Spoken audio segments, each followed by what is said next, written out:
যে বর্তমানে আমাদের সমাজে বিয়ে করি, বিয়ের অনুষ্ঠান করি সুন্নত পালনের জন্য, আর বিয়ের অনুষ্ঠানটা যখন হয় তখন পুরা হিন্দু খ্রিস্টানদের নিয়মে হয়।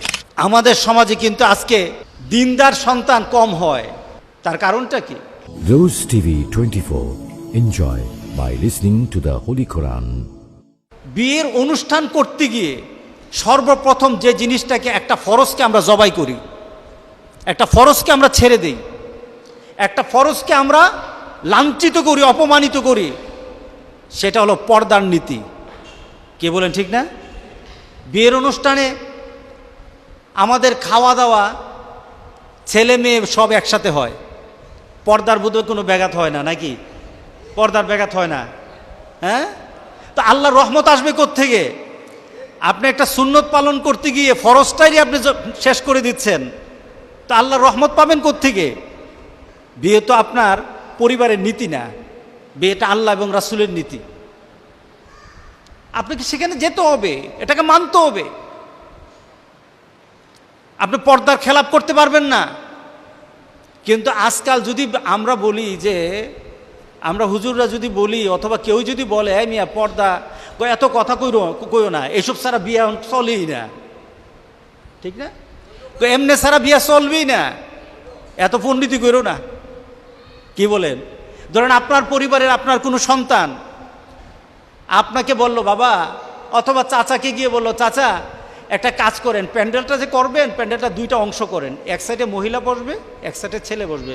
আর খাওয়ার দরকার নাই, খাওয়াই হবে না, এখানে মারামারি হবে, গন্ডগোল হবে, সমস্যা হবে, বিভিন্ন উজোর আপত্তি দিবেন। এত পণ্ডিতি করিস না, ফুলাবান মানুষ কি বুঝোস? কি বলেন? কথা ঠিক আছে কিনা বলেন? আপনি শুনবেন না। কারণ আমাদের সমাজে এই ফরজটাকে ছাড়তে ছাড়তে ওই পর্যায়ে চলে গেছে, এখন ফরজ না ছাড়লে সুন্নত, আপনি মনে করেন সুন্নতি আদায় হয় না।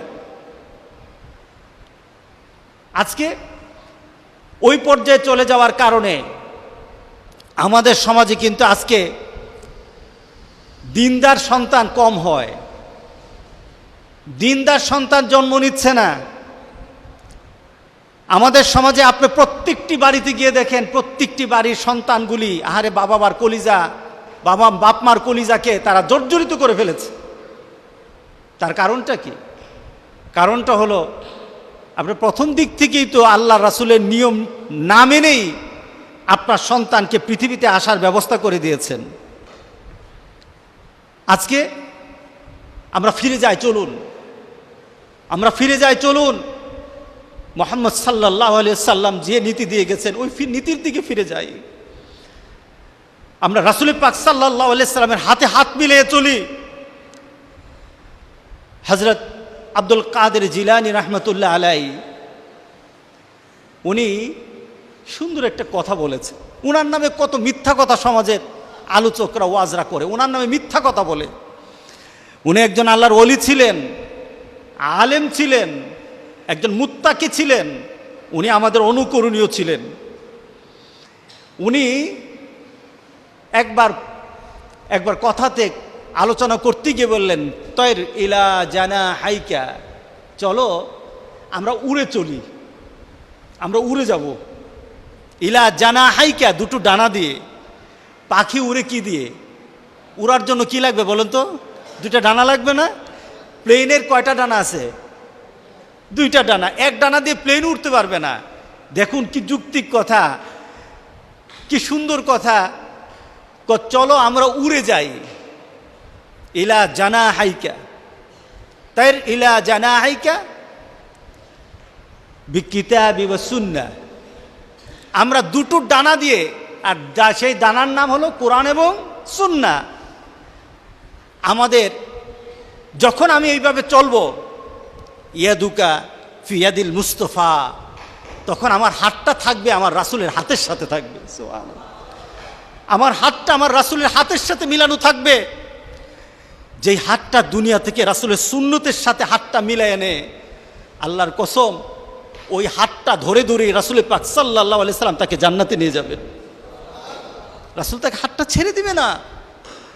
আপনি প্রত্যেকটি ক্ষেত্রে একটা চিন্তা করবেন, আমি যেন আমার রাসূলকে আমার সামনে নিয়ে আসি। তয়ের ইলা জানা হাইকা কিতাবি ওয়াস সুন্নাহ ইয়াদুকা ফি ইয়াদিল মুস্তাফা, তোমার হাতটা যেন তোমার মুস্তাফার হাতের সাথে থাকে, তোমার রাসূলের হাতের সাথে। মিয়া, যদি আমার হাতটা দুনিয়াতে আমার প্রত্যেকটি কর্মের সময় আমার রাসূলের হাতের সাথে থাকে, বলেন তো কবরে আমি আমার রাসূলকে চিনব কি না? চিনব না? তার পিছনে কারণটা কি? আমি তো রাসূলকে, আমার রাসূল সুন্নত মেনে চিনি এসেছি আমার দুনিয়াতে তো আমার রাসূলকে চিনি এসেছি আমি। আমার রাসূলের সুন্নতগুলি তো আমি কি জেনে এসেছি। আমার মৃত্যুর পরে যখন আমার কবরে শুয়ে থাকবো, তখন আমি আমার রাসূলকে চিনে নেব। যখন আমার রাসূলকে আমার সামনে লাইভ করা হবে, রাসূলকে আমার সামনে উঠানো হবে, তখন আমি আমার রাসূলকে চিনেই ফেলবো। সুবহানাল্লাহ, সুবহানাল্লাহ। আমরা রাসূলকে চিনে ফেলবো কবরে। যদি আমার রাসূলের হাতটা দুনিয়াতে থাকে, ওই হাসরের ময়দানে হাউজে কাউসারের পানি খেতে যখন দাঁড়াবো, আমি আমার রাসূলকে চিনেই ফেলবো। আমি আমার রাসূলের চেহারা দেখে চিনেই ফেলবো। আমার রাসূল আমাকে ফিরিয়ে দেবে না, কারণ যার হাত রাসূলের সুন্নতের সাথে থাকে, তার হাতটা রাসূলের সরাসরি হাতের মধ্যে থাকে। সুতরাং আমরা কাকে অনুসরণ করব বলেন? রাজি আছি? আমরা পরিবর্তন হব কি না বলেন তো দেখি? না, অনেক সময় মনে হয় হুজুর পরিবর্তন তো হব, তবে সব জিনিস কিন্তু সোজা হয়, সব জিনিস কিন্তু সোজা হয়, মরার আগে না। মরার পরে কিন্তু সব সোজা। মরার পরে বলে সুন্নত তরিকায় কাপড় পরাও। কি বলেন? কেউ কি আপনারা বলে দিবেন যে আমার বাবা বা কারো নিয়মে তুমি আমার কাফনটা পরায় দিও?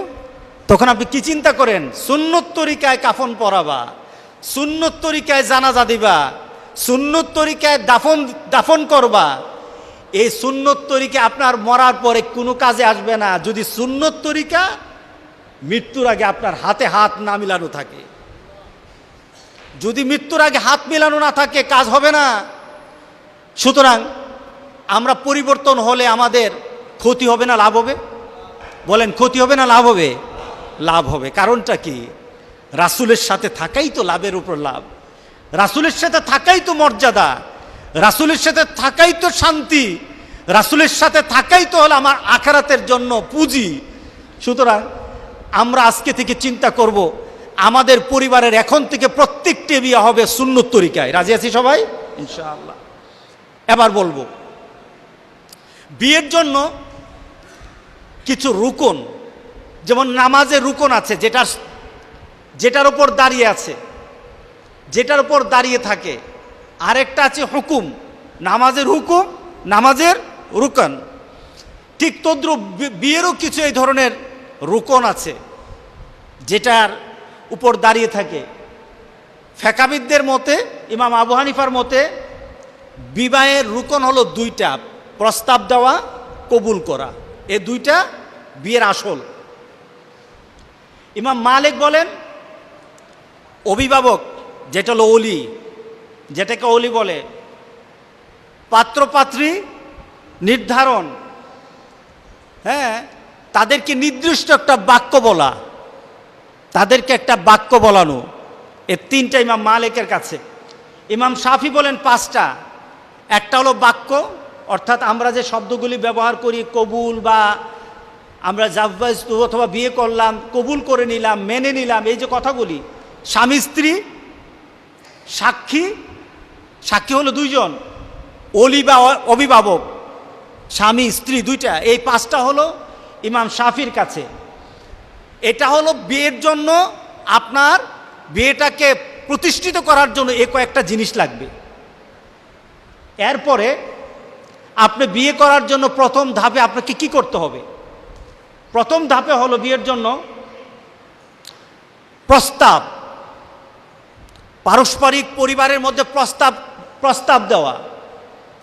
ছেলের পক্ষ থেকেও মেয়ের পক্ষকে প্রস্তাব দেওয়া যায়। আমি কিন্তু খেয়াল করবেন, আমি কথাগুলি ধারাবাহিক বলবো। ছেলের পক্ষ থেকে মেয়ের পরিবারকে প্রস্তাব দেওয়া, কাউকে পাঠিয়ে, অথবা ছেলের বাবাই বলবে, অথবা কাউকে পাঠিয়ে বলবে যে তোমার মেয়ের সাথে আমার ছেলেকে বিয়ে দিতে চাই, বিয়ে করতে চাই তোমার মেয়েকে। অথবা মেয়ের পক্ষ থেকে ছেলের পরিবারকে প্রস্তাব দেওয়া যায়, দুটোটাই হয়। অর্থাৎ একটা প্রস্তাবনা থাকবে। প্রস্তাবনা কেন থাকবে? এটার মাধ্যমে বিয়ের যে একটা মানসিকতা সৃষ্টি একটা প্রস্তাবনার মাধ্যমে চলে আসে। যেমন কয়েকদিন আগে একজন আমাকে হঠাৎ ফোন দিল, কোনো কথা নাই, যে আমার মেয়ের ব্যাপারে কোনো কথাবার্তা হয়েছে কি না আমাকে বলা হলো। অর্থাৎ ওনার চিন্তা হলো যে আমার মেয়ের এই পর্যন্ত বিয়ের কোনো প্রস্তাব আসে নাই, এখন নতুন করে একটা প্রস্তাব আসছে, তার মানসিকভাবে সে তার মেয়ের বিয়ের জন্য সে প্রস্তুত হয়ে গেছে। প্রস্তাব আসছে কি না, তাহলে বোঝা গেল কি সে প্রস্তাবটা শোনার পরে মেয়ের বিয়ে দিতে হবে, এ একটা মানসিক প্রস্তুতি সৃষ্টি হয়ে যায়, ঠিক না? আপনি হুট করে চিন্তা করবেন কিভাবে? আপনি চিন্তা করতে থাকবেন মেয়েকে বিয়ে দিবেন, এটা তো কমপ্লিট হবে না, এটা প্রগ্রেসিভ হবে না। এটাকে কি করতে হবে? একটা প্রস্তাবনার মাধ্যমে অগ্রসর হতে হবে। ইসলাম কত সুন্দর! তার মানে কি একটা সিস্টেম হয়ে দুটো পরিবারের মধ্যে অগ্রসর হতে হবে।